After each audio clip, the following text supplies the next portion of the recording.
इनकलाब, इनकलाब। आम आदमी पहले लड़े थे गोरों से, पहले लड़े थे गोरों से,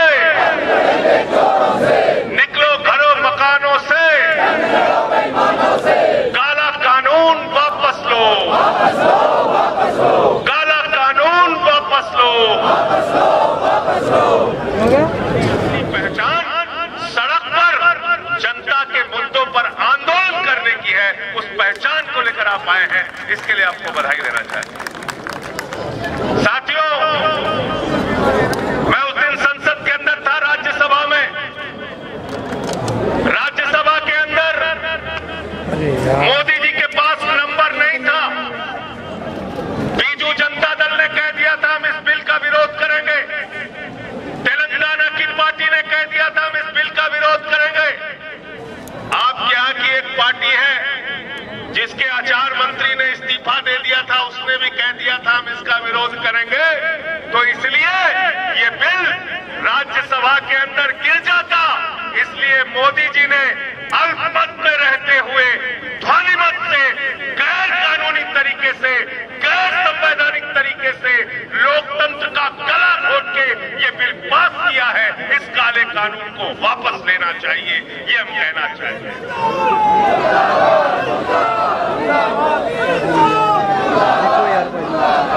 आज पंजाब के अंदर किसान आंदोलन कर रहा है, हरियाणा के अंदर किसान आंदोलन कर रहा है, कर्नाटक के अंदर किसान आंदोलन कर रहा है, केरल के अंदर किसान आंदोलन कर रहा है, पश्चिमी उत्तर प्रदेश में किसान आंदोलन कर रहा है। और भारतीय जनता पार्टी के लोग और उसके प्रधानमंत्री नरेंद्र मोदी जी देश के करोड़ों किसानों से झूठ बोलने का काम कर रहे हैं। कह रहे हैं इस बिल में किसानों के लिए कोई नुकसान नहीं है, एमएसपी खत्म नहीं हो रही है। मैंने भाजपाइयों से पूछा, तीनों बिल में एक जगह भी एमएसपी शब्द लिखा हो तो दिखाओ। तीनों जगह, तीनों बिल में एक जगह भी न्यूनतम समर्थन मूल्य लिखा हो तो बताओ।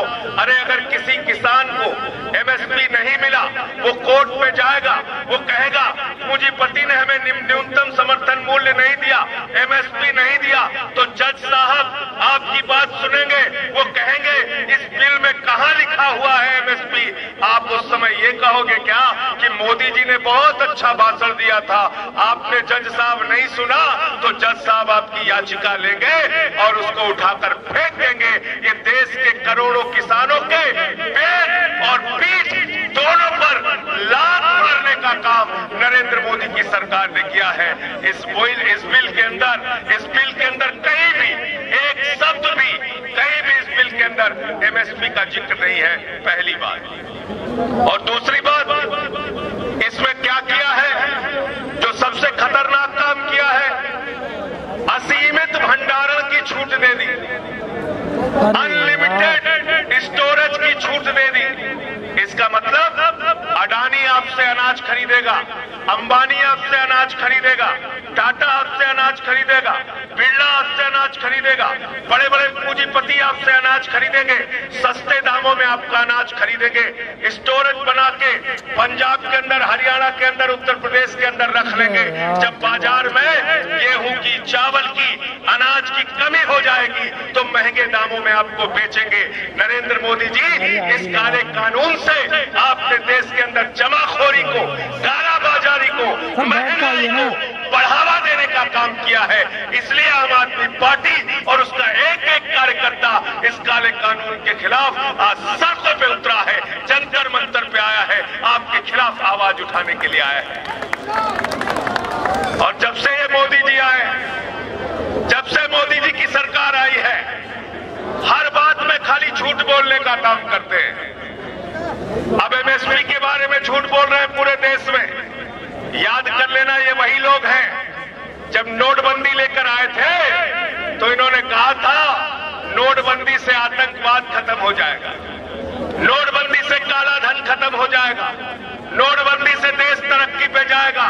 करोड़ों लोग इस देश के अंदर बेरोजगार हो गए नोटबंदी के कारण। नोटबंदी ने देश को बर्बाद कर दिया। और मोदी जी ने कहा था अगर हम 50 दिन में इसका फायदा नहीं बता पाए तो हमको चौराहे पर खड़े कर देना। मोदी जी, मैं आपसे पूछना चाहता हूं, देश का करोड़ों किसान आपसे पूछ रहा है, किस चौराहे पे आप मिलोगे? हमको तो आपने नोटबंदी से बर्बाद कर दिया, तबाह कर दिया। अब किस चौराहे पे आप मिलोगे, जरा हमको बताओ। आप जीएसटी लेके आते हैं, जीएसटी के नाम पे देश से झूठ बोलते हैं, देश के अंदर वन नेशन वन टैक्स की बात करते हो, लेकिन जीएसटी के माध्यम से पूरे देश में वन नेशन मल्टीपल टैक्स का सिस्टम लागू कर दिया। महंगाई बढ़ गई, राज्यों को उनका शेयर नहीं दिया गया, जीएसटी भी देकर आपने धोखा दिया। आज आपकी सरकार क्या कर रही है? लॉकडाउन के दौरान पूरा देश जब भूख से मर रहा था, सड़कों पर चलते हुए मजदूरों की जानें गई, चलते हुए रेलवे ट्रैक पर मजदूर कट के मर गया। लोग 2 वक्त की रोटी के लिए लोग तरसते रहे। और हिंदुस्तान ने वो दृश्य भी देखा कि 13 साल की एक बच्ची ने 1300 किलोमीटर गुड़गांव से लेकर बिहार तक अपने पिता को साइकिल पे बिठा के पहुंचाया। ये हिंदुस्तान की हालत आपने कर दी मोदी जी। लॉकडाउन के दौरान 50 यात्री ट्रेन की अव्यवस्थाओं के कारण बन गए। ये हिंदुस्तान की हालत आपने कर दी। 40 ट्रेनें आजादी के बाद पहली बार लॉकडाउन में रास्ता भटक गई। अरे रास्ता ट्रेनें नहीं भटकी है मोदी जी, रास्ता तुम्हारा नियत, तुम्हारी सरकार का भटक गया है, जिसको कान पकड़ के सही रास्ते पे लाने का काम हिंदुस्तान का किसान, मजदूर, नौजवान करेगा। हम आपके सरकार का कान पकड़ के रास्ते पे लाने का काम करेंगे। इस देश के अंदर हो क्या रहा है? आज सारी चीजों को बेचने का काम चल रहा है। रेल बेचा जा रहा है, सेल बेचा जा रहा है, बैंकिंग सेक्टर बेचा जा रहा है, इंश्योरेंस सेक्टर बेचा जा रहा है, एयर इंडिया बेचा जा रहा है, कोल इंडिया बेचा जा रहा है, और तो और बीपीसीएल जो महारत्ना कंपनी है उसको भी बेचने का काम किया जा रहा है। देश को बेचने का काम कर रहे हो मोदी जी। देश को बेच के, देश को बर्बाद करके आप हिंदुस्तान की जनता को झूठ बोल के आप तरक्की का, उनको सपना दिखाने का जो काम कर रहे हो, आपकी सरकार की असलियत सामने आ चुकी है। और 6 सालों में आपने बड़े बड़े वादे किए, कोई भूला नहीं है कि आपने कहा था इतना काला धन लाएंगे, इतना काला धन लाएंगे कि हर आदमी के खाते में कितना जमा हो जाएगा? जोर से बोलिए। सबको याद है, कोई भूला नहीं है। 15 लाख मिल गए आप लोगों को, 15 लाख। और क्या कहा? नौजवानों को कितना रोजगार देंगे हर साल? अरे यार, ये कहां से कितना देंगे? 10 करोड़ बेरोजगारों की फौज खड़ी कर दी हिंदुस्तान में मोदी जी ने। हिंदुस्तान के अंदर आज किसान अपने आप को ठगा हुआ महसूस कर रहा है, नौजवान अपने आप को ठगा हुआ महसूस कर रहा है, माताएं, बहनें और मजदूर अपने आप को ठगा हुआ महसूस कर रहे हैं। हिंदुस्तान की सरकार, मोदी जी की सरकार ने हर वर्ग को धोखा देने का, विश्वासघात करने का काम किया है। मैं फिर से एक बार पंजाब के नेतृत्व को, पंजाब के कार्यकर्ताओं को दिल से बधाई देना चाहता हूं। ये लड़ाई, ये जंग तब तक जारी रखना जब तक इस सरकार से काला कानून वापस ना ले लो।